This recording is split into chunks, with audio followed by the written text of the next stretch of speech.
मैं डॉक्टर शिखा अग्रवाल, राजकीय महाविद्यालय सुजानगढ़, बीए पार्ट फर्स्ट की क्लास में आज का टॉपिक है संघात्मक शासन भाग 2।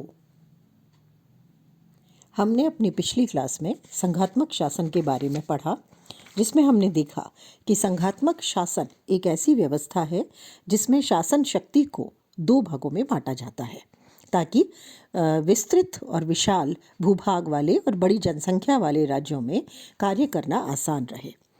ये जो शक्तियों का विभाजन है ये संविधान के माध्यम से किया जाता है और उसमें हमने देखा था कि जो शासन है या सरकारें हैं वो मिलकर के काम करती हैं, यानी केंद्र और राज्य की सरकारें जिनके पास संविधान के माध्यम से अलग अलग शक्तियां हैं अपने क्षेत्रों में स्वायत्त रहते हुए कार्य करती हैं, लेकिन इसके बावजूद भी केंद्र के पास कुछ विशिष्ट शक्तियां आवश्यक तौर पर होती हैं। हमने ये भी देखा था कि जो इकाइयां हैं और जो केंद्र है उनमें एक संघ बनने के लिए क्या प्रमुख तत्व आवश्यक है।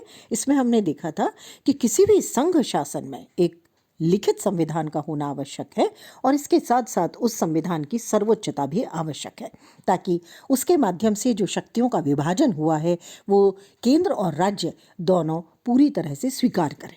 हमने ये भी देखा कि शक्तियों का विभाजन किया जाए उनके माध्यम से और एक सर्वोच्च न्यायपालिका हो जो केंद्र और राज्यों के मध्य के जो शक्ति विभाजन है उसको बनाए रखे और उसके साथ साथ अगर उनके मध्य किसी प्रकार का विवाद आता है तो उसका निपटारा भी करे।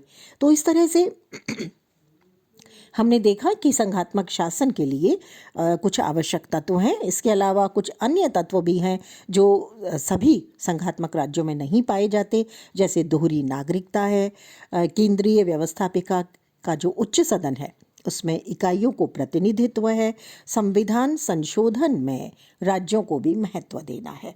तो ये कुछ हम लोगों ने अपनी पिछली क्लास में पढ़ा था। इसके साथ साथ हमने पढ़ा था संघात्मक शासन के गुण, जिसमें हमने देखा था कि इससे केंद्रीयकरण और विकेंद्रीयकरण दोनों का लाभ मिलता है, प्रशासनिक कुशलता बनी रहती है, जो प्रांतीय इकाइयां हैं वो काफ़ी हद तक स्वतंत्र होकर कार्य कर पाती हैं और स्थानीय समस्याओं को सुलझा पाती हैं। जो बड़े देश हैं वहाँ पर शासन सुचारू रूप से चलता है और जो विभिन्न संस्कृतियाँ हैं उनको सम्मान मिलता है, उनके अनुसार उनके अनुसार जो कानून बनने हैं वो भी बनते हैं, लेकिन उसके बावजूद भी क्योंकि संघात्मक व्यवस्था है इसलिए राष्ट्रीय एकता बनी रहती है। इसके साथ साथ हमने देखा था कि अगर छोटे छोटे राज्य विश्व में अलग अलग देश के रूप में स्थापित होंगे तो सुरक्षा और विकास दोनों की समस्या बनी रहेगी, लेकिन जब वो किसी एक संघ के साथ मिलकर के कार्य करते हैं या एक संघ में शामिल हो जाते हैं तो अंतर्राष्ट्रीय क्षेत्र में उनकी प्रतिष्ठा भी बढ़ जाती है और उनके विकास करने का मार्ग भी प्रशस्त होता है। तो ये कुछ गुण हमने इसके देखे थे। आज हम देखेंगे इसके दोष। जहाँ हमने देखा था कि एक विशाल राज्य के लिए ये बहुत अच्छा है क्योंकि इसमें शासन शक्ति को बांट दिया जाता है, इसलिए केंद्रीयकरण की समस्या है, निरंकुशता की समस्या है वो खत्म हो जाती है। लेकिन वहीं पर कुछ दोष इसके सामने आते हैं। सबसे पहला दोष है कि जो सरकार है, जो शासन है वो कमज़ोर होता है एकात्मक शासन के मुकाबले, क्योंकि शक्ति विभाजन होने से और विकेंद्रीयकरण करने से केंद्र और इकाइयों के मध्य विवाद की संभावना भी बनी रहती है और शासन सत्ता केंद्रीय स्तर पर उस तरह से कार्य नहीं कर पाती, उस सुदृढ़ तरीके से निर्णय नहीं ले पाती जैसे किसी भी एकात्मक शासन व्यवस्था में लेती है। केंद्र और राज्यों के मध्य संघर्ष इसमें बढ़ जाता है, ये इसकी दूसरी कमी है, क्योंकि संविधान ने हालांकि शक्तियों का बंटवारा लिखित रूप में किया होता है, लेकिन इसके बावजूद बहुत सारे ऐसे मुद्दे होते हैं जिन पर विवाद होते हैं। वित्त संबंधी मुद्दे हैं या राज्यों में शक्ति विभाजन को लेकर के मुद्दे हैं, या जैसे राज्यपाल का पद है भारत के हिसाब से अगर हम देखें तो बहुत सारे केंद्र और राज्य में संघर्ष की स्थिति उत्पन्न होती है जिससे राष्ट्रीय एकता पर बुरा असर पड़ता है। इसी तरह से जब शीघ्र निर्णय लेना होता है तो आपातकाल या संकट काल की स्थिति में कई विषयों पर राज्यों से मंत्रणा करनी पड़ती है, विचार विमर्श करना पड़ता है और इससे निर्णय करने में देरी होती है। इसी तरह से संविधान संघात्मक शासन का कठोर होता है ताकि केंद्र सरकार अपने तरीके से निर्णय ना कर ले या अपने पक्ष में संविधान को ना कर ले, तो ऐसी स्थिति में लचीला शासन नहीं होता। संविधान में संशोधन राज्यों की स्वीकृति से भी होता है, तो इस कारण कई बार कई महत्वपूर्ण संविधान संशोधन नहीं हो पाते क्योंकि राज्य उनको स्वीकार करने से मना कर देते हैं। इसके साथ साथ एक कमी ये भी देखी जाती है कि संघ शासन में एकता में कमी आती है।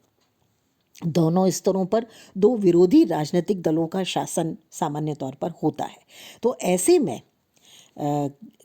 पूरे देश में सामंजस्यपूर्ण स्थिति में बाधा आती है और केंद्र द्वारा बनाए हुए कानूनों को राज्यों द्वारा लागू करने से इनकार भी किया जाता है।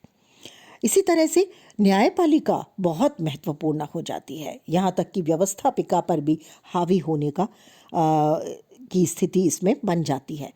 वो कार्यपालिका और व्यवस्थापिका द्वारा बनाए हुए कानूनों को अवैध घोषित करने का अधिकार भी प्राप्त करती है।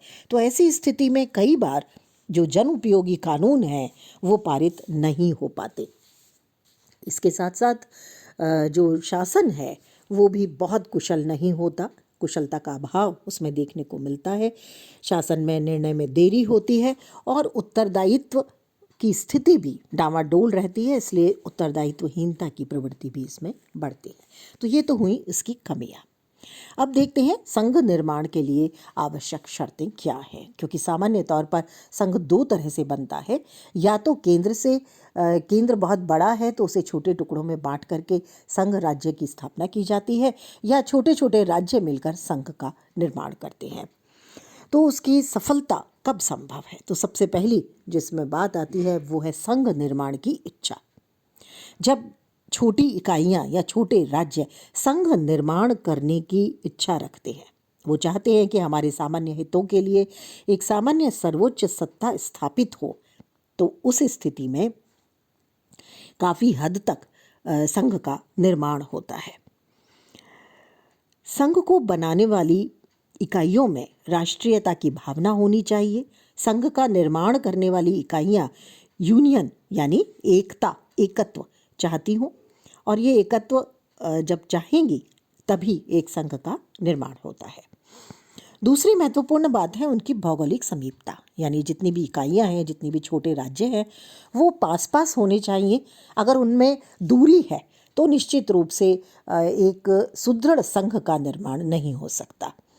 जैसे भारत में जब एक संघ का निर्माण किया जा रहा था ब्रिटिश सत्ता की समाप्ति के बाद, तो हमारे भारत के कुछ हिस्सों ने, कुछ राज्यों ने भारत में मिलने से इनकार कर दिया था, जिसमें जूनागढ़ जो गुजरात में है, हैदराबाद जो वर्तमान में आंध्र प्रदेश में है, और जम्मू कश्मीर जो धुर उत्तर में है।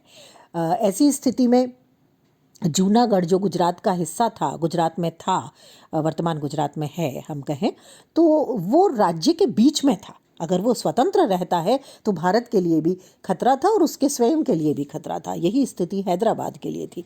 हम एक उदाहरण इसके लिए ले सकते हैं भौगोलिक समीपता का, कि भारत जब स्वतंत्र हुआ तो जो पूर्वी पाकिस्तान के रूप में बना, जो वर्तमान में बांग्लादेश है, 1971 के युद्ध के बाद में जो मुक्ति आंदोलन हुआ था बांग्लादेश के रूप में पूर्वी पाकिस्तान का निर्माण हुआ, तो उस समय पूर्वी पाकिस्तान और पश्चिमी पाकिस्तान दो राष्ट्र बने।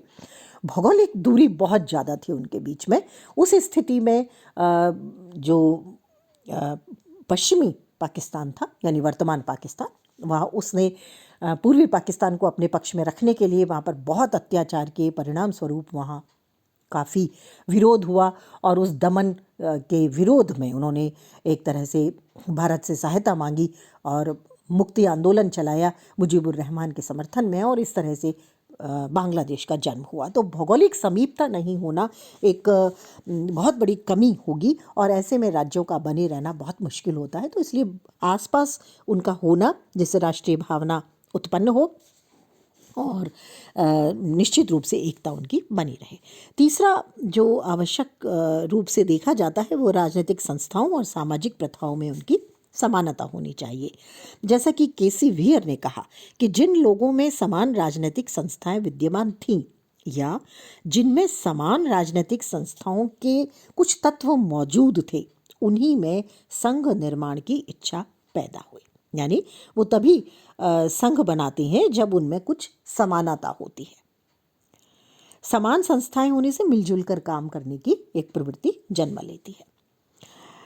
अगली आवश्यक शर्त के तौर पर मानी जाती है सांस्कृतिक एकता, यानी उनमें जाति, भाषा, धर्म और संस्कृति की कहीं ना कहीं एकता होनी चाहिए या उनका इतिहास साझा होना चाहिए ताकि उनमें एक राष्ट्रीय एकता की भावना उत्पन्न हो सके। इसी तरह से पर्याप्त आर्थिक साधन अगला तत्व है जो आवश्यक शर्त है, क्योंकि यदि आर्थिक साधन पर्याप्त नहीं होंगे तो संघ का निर्माण बहुत आसान नहीं है। संघात्मक सरकारें बहुत खर्चीली होती हैं क्योंकि केंद्र और राज्यों में अलग अलग विधानमंडल होते हैं, मंत्रिमंडल होते हैं, तो जब चुनाव होता है तब भी बहुत ज़्यादा खर्चा होता है और अन्य मामलों में भी। तो इसलिए पर्याप्त आर्थिक संसाधन होना आवश्यक है। इसी तरह से संघ में जो शामिल होने वाली इकाइयां हैं उनमें भी राजनीतिक चेतना होनी चाहिए और ये राजनीतिक चेतना जो है ये उच्च स्तर की होनी चाहिए ताकि अपने अधिकारों के प्रति और कर्तव्यों के प्रति जागरूक रहे और नागरिक निश्चित रूप से जब सरकार का चयन करें तो इस बात का भी ध्यान रखें कि संघ राज्य का स्वरूप बना रहे। इसी तरह से साथ ही राज्यों में समानता होनी चाहिए, विषमता बहुत ज़्यादा नहीं होनी चाहिए। जहाँ तक संभव हो, जनसंख्या है, आर्थिक स्थिति है, क्षेत्रफल है, उनमें कुछ हद तक समानता होनी चाहिए। हालांकि ये होना बहुत ज़्यादा संभव नहीं है। जैसे कि हम अगर भारत के ही संदर्भ में देखें तो हमें ऐसा नहीं है कि सभी राज्य जब भारत में मिले थे भारत एक था, या आज भी हम देखें तो जनसंख्या के हिसाब से या क्षेत्रफल के हिसाब से सभी राज्य एक से हैं, ऐसा नहीं माना जा सकता। लेकिन फिर भी ये एक तत्व है, जैसा केसी वियर कहते हैं, छोटे और बड़ी इकाइयों में संतुलन होना चाहिए ताकि छोटी इकाई अपने अधिकार क्षेत्र की मर्यादा की रक्षा कर सके और बड़ी इकाइयां छोटी इकाइयों को परेशान ना कर सके। तो ये हुई आवश्यक शर्त संघ निर्माण की। अब आते हैं संघ निर्माण के मॉडल्स की तरफ, प्रतिमानों की तरफ। विश्व में हमें संघ व्यवस्था के कितने मॉडल्स दिखाई देते हैं? अगर हम पूरे विश्व में देखें तो हमें 3 मॉडल या 3 प्रतिमान इसके दिखाई देते हैं। पहला है सहकारी संघवाद, दूसरा है सौदेबाजी वाला संघवाद और तीसरा है एकात्मक संघवाद। तीनों में अगर हम प्रकार की दृष्टि से देखें तो बहुत कम अंतर है, लेकिन मात्रा की दृष्टि से थोड़ा बहुत अंतर इसमें हमें दिखाई देता है। सबसे पहले देखेंगे सहकारी संघवाद। सहकारी संघवाद जो है इसमें संघ शक्तिशाली होता है परंतु राज्य सरकारें भी कमज़ोर नहीं होती। दोनों ही सरकारें एक दूसरे पर निर्भर होती हैं, यानी सहकार होता है। इसका बुनियादी तत्व जो है वो है शक्तियों का विभाजन, परंतु शक्तियों के विभाजन के साथ साथ भी केंद्र और राज्यों के बीच अंतः क्षेत्रीय सहयोग पर बल दिया जाता है। अमेरिका, भारत, ऑस्ट्रेलिया और कनाडा में जब अध्ययन किया गया तो ये देखा गया कि ये सहकारिता का लक्षण यहाँ पर दिखाई देता है। जैसे भारत का हम उदाहरण लें तो भारत में हम देखते हैं राज्यपाल का पद है, मुख्यमंत्री है, मुख्य सचिव है, क्षेत्रीय परिषद है, अखिल भारतीय सेवाएं हैं, ये सब सहयोग के उदाहरण हैं। दूसरा प्रकार है सौदेबाजी वाला संघवाद। सौदेबाजी वाला जो संघवाद है ये एशिया और अफ्रीका के द्वितीय विश्व युद्ध के बाद जब स्वतंत्रता इन देशों ने प्राप्त की तो वहाँ पर ये उभरा, क्योंकि यहाँ क्षेत्रीय और प्रादेशिक दल बहुत ज़्यादा थे। राष्ट्रीय स्तर की सरकार पर जिस दल का नियंत्रण होता है यह आवश्यक नहीं है कि प्रांतीय स्तर पर भी वही दल सत्ता में हो। तो यहाँ पर संघ की इकाइयों की सरकारों पर कब्जा स्थापित क्षेत्रीय दलों का हो गया। तो ऐसी स्थिति में सौदेबाजी शुरू हो गई और काफ़ी हद तक हम देखते हैं कि इस प्रकार के संघ में छोटी छोटी बातों में केंद्र का विरोध किया जाता है और काफ़ी हद तक केंद्र को कार्य करने से रोका भी जाता है। कभी कभी जैसे मॉरिस जोन्स जैसे विचारकों ने 1967 के बाद भारतीय संघ के बारे में भी ये कहा था कि भारत में सौदेबाजी वाला संघ है, क्योंकि भारत में भी प्रांतीय स्तर पर बहुत सारे दल उभरे और केंद्र और प्रादेशिक सरकारों के मध्य कुछ विवाद भी उभर करके सामने आए थे। तीसरा प्रकार है एकात्मक संघवाद। एकात्मक संघवाद में केंद्रीय सरकार की शक्तियां बहुत ज़्यादा बढ़ने लगती हैं और संघ शक्ति के माध्यम से जो शक्तियों का विभाजन है उसके स्थान पर एकात्मक सरकार की ओर प्रशासन बढ़ने लगता है। तो ये ऐसा क्यों होता है? इसके पीछे कारण है युद्ध अगर हो रहे हैं, अगर बहुत तेज़ी से विकास करना होता है किसी देश को, दलगत राजनीति होती है या मंदी होती है, तो ऐसी स्थितियों में केंद्रीयकरण बहुत तेज़ी से बढ़ने लगता है। केंद्र की जो सत्ता है वो बहुत तेज़ी से बढ़ने लगती है। जैसे 1930 की आर्थिक मंदी ने ऑस्ट्रेलिया में अर्धसंघीय पद्धति बना दी, या प्रथम और द्वितीय विश्व युद्ध के दौरान अमेरिका में केंद्रीयकरण बहुत तेज़ी से बढ़ा। तो इस तरह से ये केंद्रीयकरण की जो प्रवृत्ति है वो एकात्मक संघवाद को जन्म देती है। मोटे तौर पर संघीय संविधानों में केंद्रीय शासन ज़्यादा महत्वपूर्ण है। ये बात अलग है कि युद्ध होने पर या आर्थिक संकट उत्पन्न होने पर संघीय सरकार में केंद्र की शक्तियाँ बहुत ज़्यादा बढ़ जाती हैं। अब देखते हैं एकात्मक और संघात्मक शासन में क्या अंतर है। देखिए, मोटे तौर पर अगर हम देखें तो शुरू से हम जैसा पढ़ रहे हैं, दोनों में केंद्रीयकरण और विकेंद्रीयकरण का अंतर है। जहाँ एकात्मक शासन में केंद्रीयकरण होता है, वहीं संघात्मक शासन में विकेंद्रीयकरण है, शक्तियों का विभाजन है। एकात्मक शासन जो है वो लचीले संविधान से बना हुआ होता है और संघात्मक शासन में कठोर संविधान होता है। एकात्मक शासन में इकहरी नागरिकता होती है, इकहरा शासन होता है और संघात्मक शासन में दोहरा शासन होता है, एक केंद्र का और एक राज्य का। संघात्मक शासन में दोहरी नागरिकता होती है, जबकि एकात्मक शासन में इकहरी नागरिकता होती है। वहीं पर शासन शक्तियों के बंटवारे का भी अंतर है। एकात्मक शासन में शासन शक्तियों का बंटवारा नहीं होता। स्थानीय स्तर पर कुछ संस्थाएं होती हैं जिनके पास में बहुत थोड़ी सी शक्तियां होती हैं, जबकि संघात्मक शासन में शक्तियों का संविधान के द्वारा सुनिश्चित बंटवारा किया जाता है। इसी तरह से व्यवस्थापिका की सर्वोच्चता का अंतर भी इसमें हमें देखने को मिलता है। जहाँ पर एकात्मक शासन है वहाँ केंद्रीय व्यवस्थापिका के माध्यम से पूरे देश के लिए कानून एक साथ बनाया जाता है, लेकिन जहाँ संघात्मक व्यवस्था है वहाँ पर केंद्रीय सरकार के माध्यम से निश्चित कानून बनाए जाते हैं और जो राज्यों की व्यवस्थापिकाएं हैं वो अपने क्षेत्र के कानून स्वयं बनाती हैं। छोटे और बड़े राज्यों की व्यवस्थाओं के आधार पर इसमें अंतर देखने को मिलता है। एकात्मक शासन सामान्य तौर पर हम देखते हैं कि जो छोटे राज्य हैं वहाँ पर मौजूद होता है और बड़े राज्यों में सामान्य तौर पर हम लोग संघात्मक व्यवस्था को देखते हैं। इसी तरह से एकात्मक शासन में केंद्रीय सरकार स्वेच्छाचारी बन सकती है, जबकि जो संघात्मक व्यवस्था है उसमें निरंकुशता का सामान्य तौर पर अभाव होता है। एकात्मक शासन में भाषा संस्कृति की एकरूपता पाई जाती है, जबकि संघात्मक शासन में सामान्य तौर पर विभिन्नताएं मौजूद होती हैं। एकात्मक शासन में न्यायपालिका की सर्वोच्चता नहीं होती, ऐसा नहीं है कि वहाँ बहुत ज़रूरी है, लेकिन संघात्मक शासन में सर्वोच्च न्यायालय विशिष्ट स्थिति में होता है और केंद्र राज्य विवादों का समाधान करता है। अब आते हैं अगली स्थिति पर, यह है परिसंघ शासन। परिसंघ क्या है? इसे हम कॉन्फेडरेशन कहते हैं। ये राज्य मंडल का एक ढीला ढाला संगठन है। परिसंघ सरकार जो है वो स्वतंत्र राज्यों में कुछ महत्वपूर्ण मामलों में कुशल सहयोग बनाने के लिए आपसी समझौते द्वारा बनाई जाती है।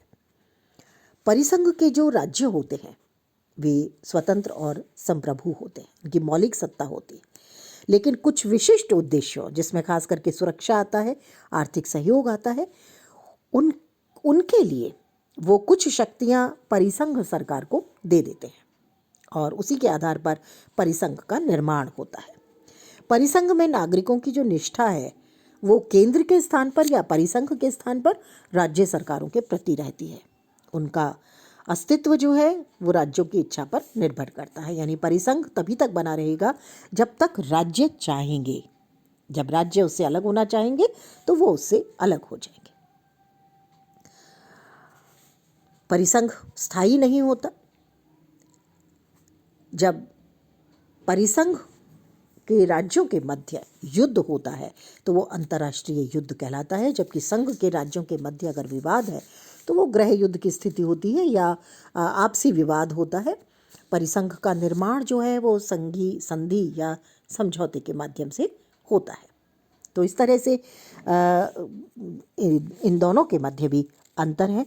और परिसंघ बहुत ढीला ढाला संगठन है, स्थायी नहीं होता। परिसंघ को हम संघ राज्य का एक प्रथम सोपान कह सकते हैं। आज के लिए इतना ही।